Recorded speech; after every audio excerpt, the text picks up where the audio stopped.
Music is not valued in our culture as much as I believe it should be, and I believe that's the great shame.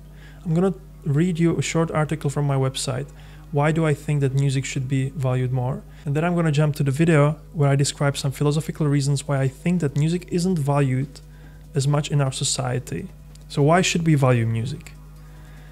Music is a powerful creation that speaks directly to our hearts, bypassing the minefield of conceptual thinking. Emotion expressed by music is simple and can be felt without explicating the what, the how, and the why. Unfortunately, the value of music and art in general is largely forgotten or dismissed in our society. The mainstream materialist worldview and education based on remembering facts rather than transformation of oneself made us this way.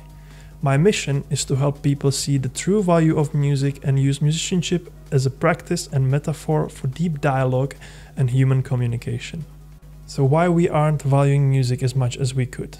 So historically and developmentally over last, let's say century or more, our society has been going through development out of religious traditions into scientific worldview and then postmodern worldview later on.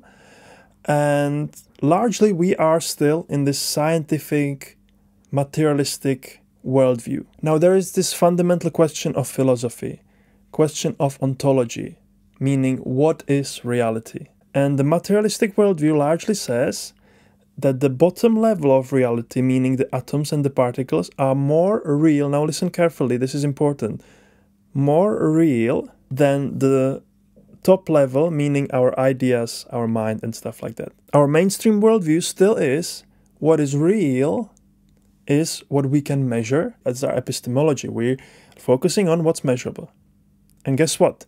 Music isn't measurable. So where I'm going with this, even to this day, in schools, we're taught basically physics from last century. I'm a music teacher in London and I do workshops in primary and secondary schools, and the way that things are taught, even to this day, still seem to me to be like from last century. So when we come with this materialistic assumption, which is deeply put in us in schools, we obviously will see things like art, music.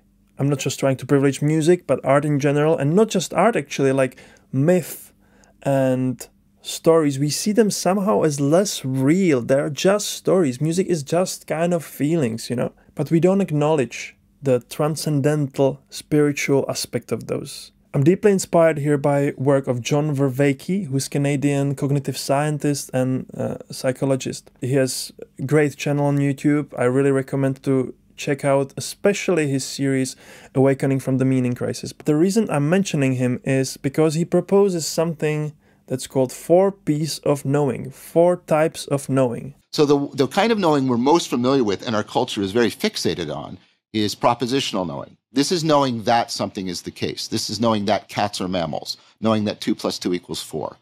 And the standard of realness for that is truth. You're convinced that something is true, and it results in beliefs. You get true beliefs, and perhaps they become true justified beliefs, etc. So the next is procedural knowing. This is knowing how. This is knowing how to kiss someone. This is knowing how to kick a ball. This is knowing how to swim, right? And this doesn't result in beliefs, right? This results in skills. And skills aren't true or false. The next is perspectival knowing. This is knowing what it's like to be. So you know what it's like to be you now in your state of mind in this situation. You know what you're foregrounding, you know what you're backgrounding, you know what is salient for you. You can sense how the salience is shifting around. You got a sense of how you're fitted to this situation. And this doesn't result in skills or beliefs, it results in perspectives. Now below that, and this gets to what we were talking about earlier, is participatory knowing. This is knowing by being. This is the kind of knowing that results from how you and reality have been co-shaped to fit together, to generate those affordances. The modern society is still largely focused on the propositional knowing. He calls it propositional tyranny. And we're totally missing out on our first-person perspective, the feelings and all that. Music is known without propositions. Music is expression of something deeper than you can put in words. And this I see as being the fundamental issue for music not being as valued as it could. Like, we have the intuition that it's probably valuable, but our rational mind is telling us otherwise. And I think that's a very big problem. Even this Maslow's hierarchy of needs. Yes, you need to eat, you need somewhere to stay. And I'm not trying to dismiss that. The biological needs are the substrate that everything else is built upon. But the problem is the excess in which we're pursuing those things. It's not enough for us to just eat what our body needs. We overeat. It's not enough for us to just have normal car or normal house. We pursue this material stuff for its sake.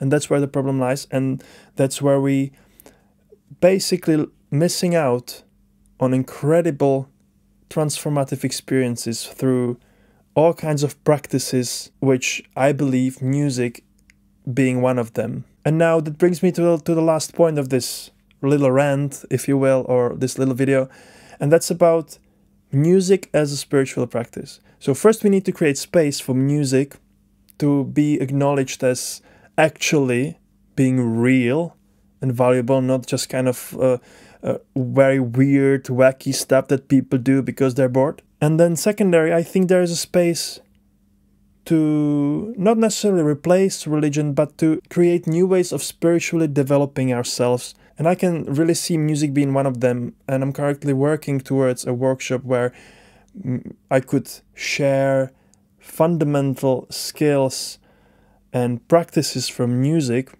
like how musicians are listening to what's being expressed rather than said, etc. How you know where to speak in improvisation. Music improvisation is very interesting because you don't speak in words, but you're expressing yourself and you're trying to sort of, we call it, we vibe with each other, like we're trying to get in the groove.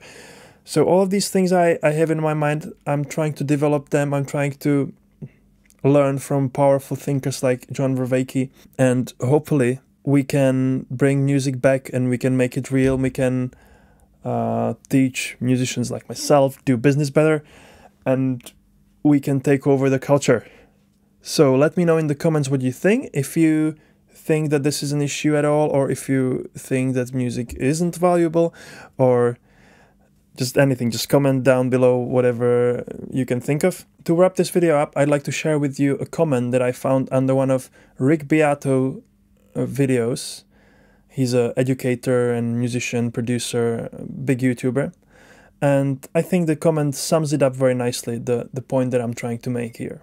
Rick, you can post thousands of videos, teach all the theory and technique you know, present all the best musicians and albums in the world, receive zillions of likes, but those 5 minutes of playing with your old friends, that's priceless. That's living.